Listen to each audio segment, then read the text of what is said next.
Shivansh enterprises. हमारे यहाँ हर प्रकार की बिसलेरी की पानी की बोतलें उपलब्ध है। हमारा पता सूरज कुंड, वार्ड क्रमांक 3, खंडवा। हमारे यहाँ शादी पार्टी के ऑर्डर भी लिए जाते हैं। एक बार सेवा का मौका अवश्य देवे। खंडवा जिला एवं सत्र न्यायालय में एक अनूठा फैसला। 11 साल से जेल की सलाखों के पीछे बंद युवक को मिलेगी रिहाई। 3 बार हो चुकी थी फांसी की सजा, लेकिन अब फैसला पलट गया है। जिला न्यायालय के पास्को न्यायालय ने अब आरोपी को रिहा करने के आदेश दिए हैं। जी हां, पहले एक बार फांसी की सजा जिला न्यायालय से ही मिली, फिर से फांसी की सजा हाई कोर्ट से मिली।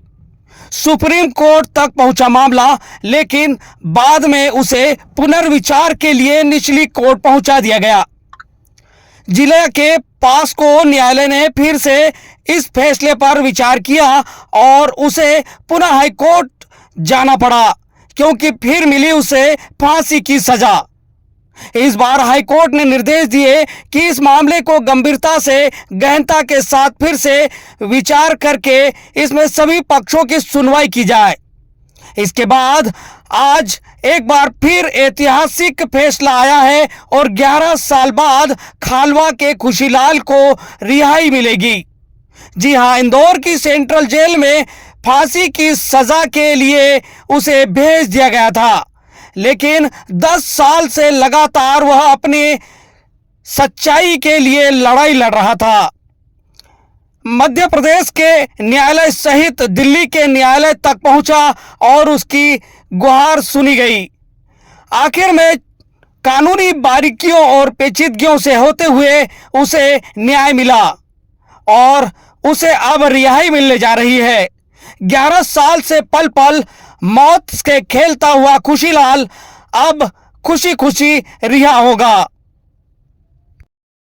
जैसे कि कानून की व्यवस्था है कि 100 गुनाहगार छूट जाए पर एक बेगुनाह को सजा नहीं मिलना चाहिए, उसी के दरमियान ये फैसला साबित करता है कि कोर्ट में न्याय आज भी जिंदा है। और आज 11 साल बाद हमारा जो एक आरोपी है उसको माननीय डिस्ट्रिक्ट कोर्ट से न्याय मिला है।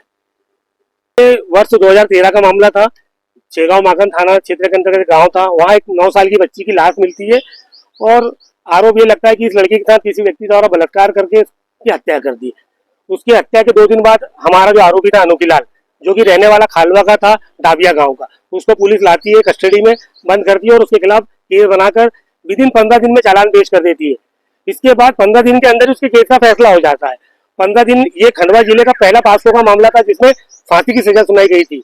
उस समय के जो डिस्ट्रिक्ट जज थे उन्होंने उसको फांसी की सजा सुनाई। उस फैसले के खिलाफ हम तुरंत हाईकोर्ट गए। आप मानोगे नहीं कि हाईकोर्ट में भी जो डिस्ट्रिक्ट कोर्ट का फैसला था उसकी पुष्टि की गई कि ये जो निम्न न्यायालय ने आदेश दिया है वो सही है, इसको फांसी पे चढ़ाया जाए। हम उस आदेश के विरुद्ध माननीय सुप्रीम कोर्ट गए। सुप्रीम कोर्ट में हमने हमारे पूरे पहलू रखे कि क्या 1 महीने के अंदर किसी केस के का आप रिजल्ट निकाल लेंगे। हमारे को बचाव का अवसर नहीं दिया। हमारा जो आरोपी था उसको बचाव का कोई अवसर नहीं दिया।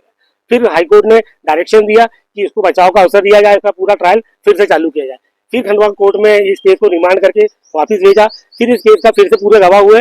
फिर उसके बाद भी हमारे डिस्ट्रिक्ट कोर्ट में पुनः उसको फिर से सजा फांसी की सुना दी गई।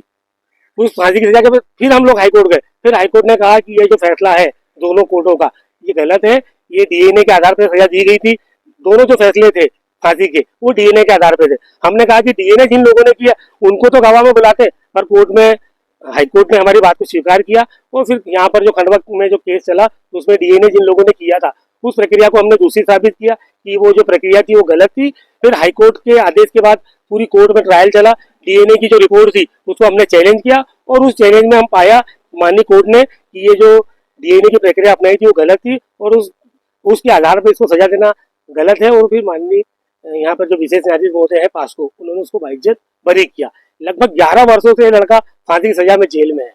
आज शाम में संभवतः छूटेगा। पूरा परिवार डिस्टर्ब हो चुका है, पूरा घर बार सारा का सारा। आज किसी के बच्चे को फांसी की सजा सुनाई जाए तो उसका सामाजिक जीवन क्या होगा ये आप और मैं समझ सकता हूँ। पूरा परिवार मर मर के जी रहा है। पूरे गरीब लोग हैं, गाँव के कम पढ़े लिखे लोग बड़ी मुश्किल से हम लोग तक आते थे, पूरा जीवन उसका व्यर्थ हो गया। आज 11 साल तक अपनी पल पल की जिंदगी जी रहा होगा कि उसको आज चढ़ा देंगे, कल फांसी पे चढ़ा देंगे। उस प्रक्रिया में वो बेचारा उसका जीवन पल पल कट रहा था।